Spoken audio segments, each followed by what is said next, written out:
The world of A Song of Ice and Fire is filled with creatures as terrifying as any dragon. Some are ancient remnants of a forgotten age, from mammoths that shake the frozen earth to krakens that may still haunt the deepest oceans. These are the incredible creatures of the world of ice and fire, in the frozen wilderness beyond the wall, where most men dare not travel. Enormous beasts still roam the forests and icy plains. These creatures are mammoths. Jon Snow once described them as massive, even larger than a direwolf. Other accounts compare them to gigantic elephants, with enormous curved tusks and thick shaggy fur. Built for the brutal cold of the far north, their woolly coats range in color from gray to pure white. Their footprints alone are said to be so large they could swallow a man's boot whole. But mammoths are more than just wild animals. They are deeply tied to the ancient peoples of the north. The giants ride mammoths into battle much like men ride horses. These enormous creatures serve as living war mounts, carrying their giant riders across the battlefield. Some mammoths are even large enough to carry wooden towers on their backs, filled with warriors. But their incredible size can also be a weakness. In battle, mammoths become enormous targets for archers and siege weapons. Even a beast this powerful can fall when surrounded by enemies.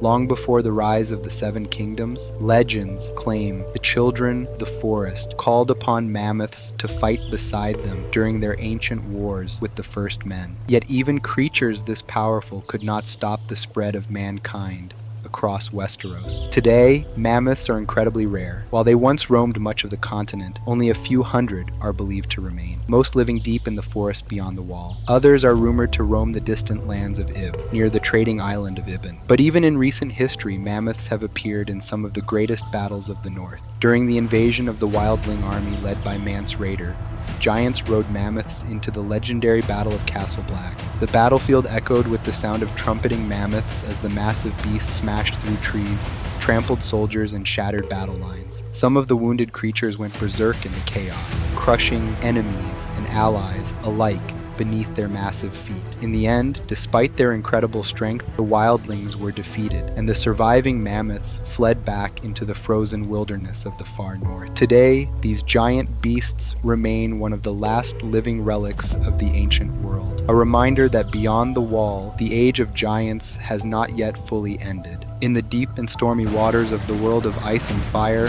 sailors have always whispered tales about a terrifying creature that is said to lurk far beneath the waves, the Kraken. Krakens are massive sea monsters believed to be similar to enormous squids, with powerful tentacles strong enough to drag an entire ship beneath the ocean. Stories claim that a Kraken can rise from the depths, wrap its arms around a vessel, and pull it down into the dark waters below. Sightings of these creatures have been reported across many seas. Sailors have always claimed that Krakens lurk in the Summer Sea south of Dorne, in the Sunset Sea, and even in the dangerous waters of the Narrow Sea. One famous report even claimed that a Kraken attacked an Ibonese Leviathan hunting ship and dragged it beneath the waves. Because of these terrifying legends, the Kraken has become one of the most powerful symbols in the world of Westeros. The powerful House Greyjoy of the Iron Islands uses the Kraken as their sigil, a golden Kraken on a black background. Among the Ironborn, the creature represents dominance over the seas. In fact, Ironborn themselves are often called Krakens or even squids. Some of their ships even bear the creature's name, including the warship Great Kraken and another longship called Kraken's Kiss. But the Kraken's legend may go even deeper than symbolism. Ancient stories speak of massive sea beasts battling beneath the waves. One famous painting in White Harbor shows a Kraken locked in combat with a monstrous Leviathan. Other legends claim that dragons themselves once hunted Krakens, plucking them from the sea and carrying them into the sky. The Ironborn have even darker tales. They speak of Naga, a legendary sea dragon said to have been large enough to feed on both Krakens and Leviathans. Whether the creatures truly exist or are simply sailor stories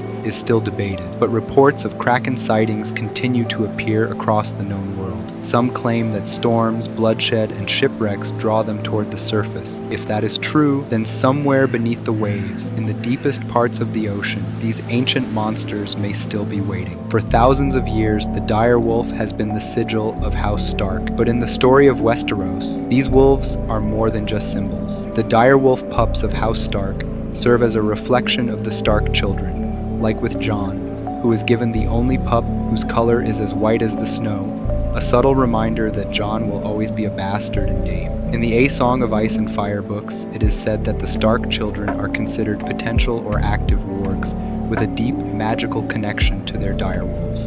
While wargs are described as people with the ability to enter the mind of a creature and control it, the Starks are said to be wargs who enter the mind of their direwolves at night in their dreams. Some of the kids do have a deeper connection to their direwolf than some of the others, as some have had their direwolves longer. Like with Sansa and Lady, their time together was very short, as Ned Stark was ordered to kill Lady by the king while at Castle Derry, after Nymeria attacked Joffrey and escaped. Lady was then killed in Nymeria's place and later buried at Winterfell under the orders of Ned Stark. Jon, unlike Sansa, is depicted as having a strong bond with Ghost, as he wargs into Ghost while dreaming and goes on adventures. Though it should be said, the direwolves themselves aren't magical by nature, and are described as extremely intelligent and efficient solitary hunters. There was a time when the direwolves once roamed the north in large packs. That being said, the direwolves, when released into an environment with regular wolves, have been noted to take control of the pack and assume the role of alpha. After Arya released Nymeria into the wild, she became the leader of a huge pack of wolves around the God's Eye. Despite this, Arya still dreams through Nymeria's eyes. But not every creature of this world lives in the frozen north. Far across the seas, in lands few travelers survive, in the distant jungles of Yi Ti and the untamed continent of Sothorios, there are stories of a terrifying reptilian creature known as the basilisk. Basilisks are described as hideous,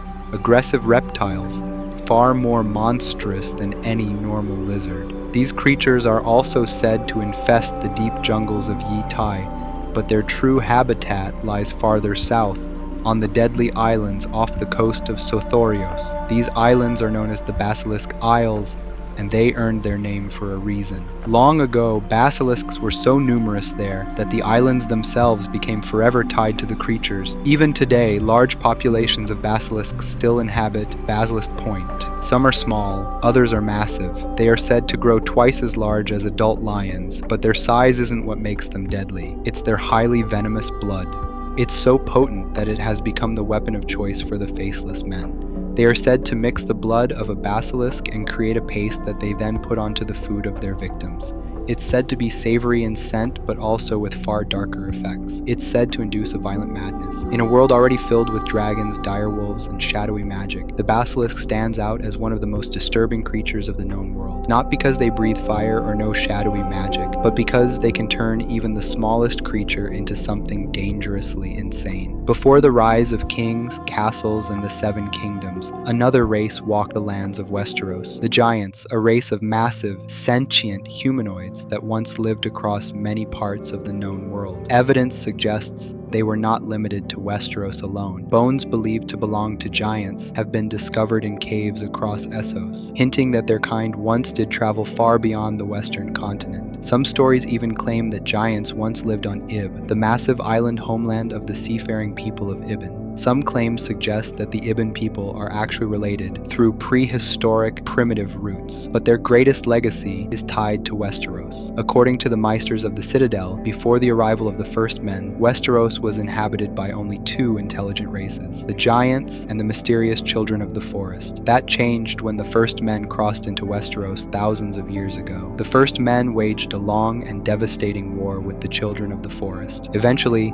the two sides forged peace in a legendary agreement known as the Pact, but the Giants had not been included. Over thousands of years, humans hunted and drove them from their lands. Their numbers slowly dwindled, and the surviving Giants were forced farther and farther north, retreating beyond the wall. Today, most people in the Seven Kingdoms believe giants are nothing more than myth, but the truth is more complicated. Giants have been shown to grow between 10 and 14 feet tall, and their bodies are covered in thick, shaggy fur, especially around their lower halves, protecting them from the brutal cold of the far north. To many humans, giants are the terrifying monsters from children's stories. Tales passed down through generations paint them as savage creatures. According to the stories of Old Nan, giants eat human flesh, mix blood into their porridge, and devour entire bulls in a single meal. But the reality may be very different. Despite their enormous size and strength, giants are known to be a shy and primitive species. They use very little technology and rely mostly on simple tools. Their weapons are often nothing more than massive wooden clubs, sometimes entire tree trunks, though some giants have been known to wield huge stone axes. Perhaps most impressive of all, giants are known to ride mammoths into battle, forming one of the most powerful sights in the frozen wilderness. Yet despite their fearsome reputation, giants are not mindless beasts. They speak the old tongue, the ancient language once spoken by the first men. In the end, giants are not just monsters of legend. They are one of the last surviving remnants of an older world, a world that existed long before the kingdoms of men, long before the rise of the great houses, before castles, kings, and even the arrival of humanity in Westeros. The land belonged to another race entirely. They were known as the Children of the Forest. The Children were a mysterious non-human race that inhabited Westeros thousands of years before the arrival of the first men. They are small in stature but deeply connected to the natural world. They live among the forests, rivers, and mountains of the continent. In their ancient language known as the True Tongue, they don't call themselves the Children of the Forest. That name was given by the first men. They call themselves those who sing the Song of Earth. When humans first arrived in Westeros, conflict quickly followed. The first men cut down the weirwood forest and destroyed many of the sacred weirwood groves the children held dear. After generations of war, the two sides eventually made peace in a legendary agreement known as the Pact. But even after the peace, the children slowly began to disappear. Over centuries, they retreated deeper into the wilderness, withdrawing from the lands of men. Many fled north beyond the wall, while others vanished into the deepest forests of the continent. Eventually, sightings of the children faded into legend. For hundreds of years, most people in Westeros believed they had vanished entirely, but the children were more than just another race. They were beings of powerful older magic.